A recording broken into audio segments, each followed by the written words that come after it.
Yes. Yang pertama, apa itu komunitas belajar? Dan yang kedua, apakah kita yakin komunitas belajar yang ada sekarang ini bisa memberikan dampak terhadap kualitas belajar murid? Ya, yakin atau tidak? Kalau yakin, apa alasannya berbeda? Oke, silakan dulu kepada teman-teman. Saya ingin bertanya, apa itu komunitas belajar?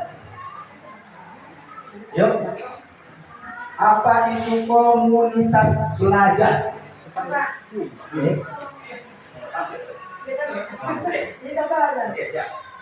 Komunitas belajar itu adalah kumpulan ataupun kelompok belajar dalam menuntaskan suatu masalah, dalam memecahkan suatu masalah-masalah yang ditemui di lapangan untuk kemajuan dalam pembelajaran itu sendiri. Nah, dan di samping itu komunitas ini, tujuan dibentuknya komunitas adalah untuk mencapai sebuah kesepakatan mengarah kepada yang lebih baik lagi. Saya kira seperti itu. Berarti inti dari saya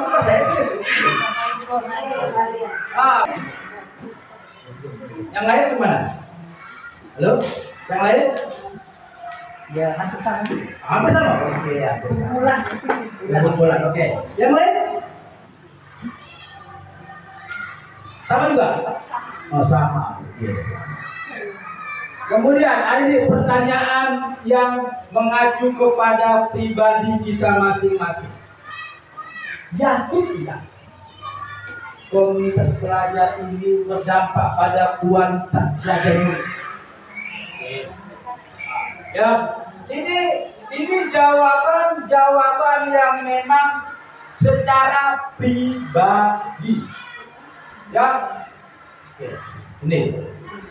ini pertanyaan yang menjadi ya refleksi diri sendiri. Yakin tidak? Ya, tadi yakin. Apa alasan membuat Bapak yakin? Alasan saya secara pribadi, yang namanya setiap pokok permasalahan, kalau kita merenungkan atau mencari solusi, pasti ada, karena kita berkaitan dengan komunitas tadi. Nah, mungkin jawabnya seperti ini, seperti ini, jadi kita rangkum menjadi yang terbaik. Nah, mungkin.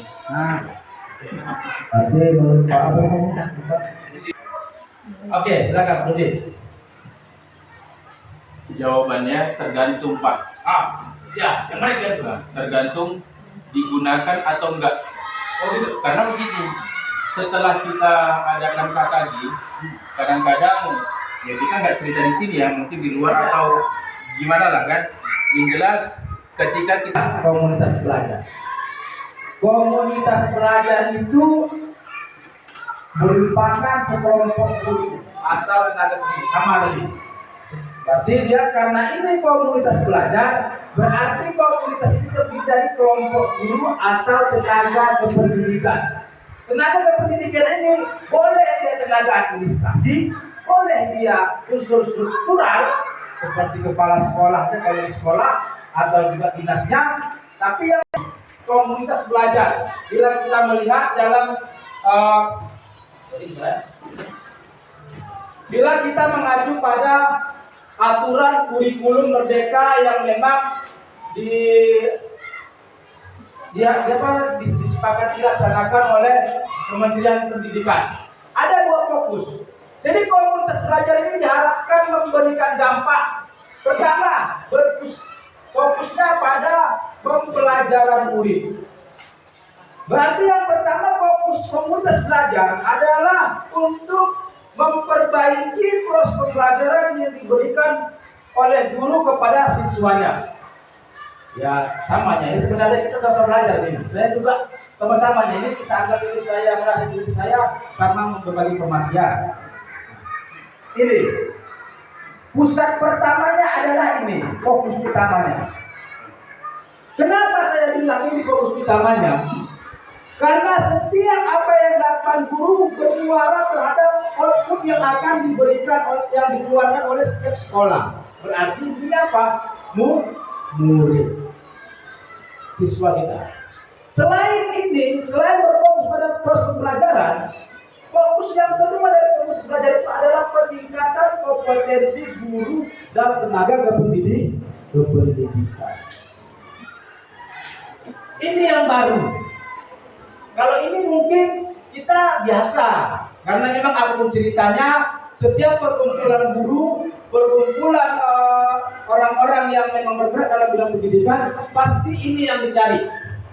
Tetapi dalam kurikulum Merdeka, inilah yang baru. Tiga ide besar dalam komunitas belajar. Yang pertama, fokus pada pembelajaran. Yang kedua, membudayakan kolaborasi dan komitmen bersama, serta berorientasi pada hasil belajar. Ini tiga ide. Tiga ide yang memang sebagai acuan dalam menjalankan komunitas belajar di setiap satuan pendidikan. Ya, lanjut. Nah, jadi pada ide yang pertama, fokus pelajaran murid, setiap anggota atau setiap orang yang fokus kepada 4 pertanyaan dasar ini dalam melaksanakan dalam bersama. Namanya komunitas dong. Kalau komunitas nggak cerita ini saya, ini kamu, cerita kita dong. Tidak cerita saya kamu. Ya, sama dengan suami istri, tak cerita suami, tak cerita istri, tapi rumah tangga kita. Ya kan? Jadi di awal tadi sudah disusun, sudah diambil dengan pertanyaan tadi untuk menyusun sistem. Kemudian pada yang selanjutnya berkolaborasi, saling melihatkan. Oh, ini saya susun nih, barang nih. Saya cerita sama teman saya, hanya tuh kira-kira yang kurang. Nah, kasih masukan. Oh iya, ini nggak dapat ini, ya, sama, dapatlah. Setelah yang ingin dilihat adalah hasil belajar siswa. Ya, jadi kalau kita ingin melihat peningkatan dalam proses pelajaran yang kita lihat, refleksinya apa? Yang pertama, hasil belajar siswa.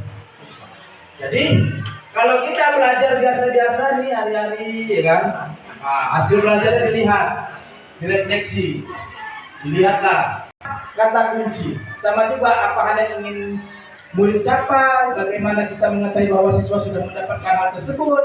Kemudian jika belum mencapai awal, berputar dia. Makanya kalau dalam sistem pendidikan tindakan kelas ada nama siklus 1, siklus 2, siklus 3. Gitu ya. Oke. Next, lanjut. Nih. Ini yang paling penting. Setelah tadi saya jelaskan tahapan apa ya, proses-proses dalam membuat sistem. Dalam membangun komunitas belajar ada 5 tahapan. Yang pertama, membentuk tim kecil. Apa sih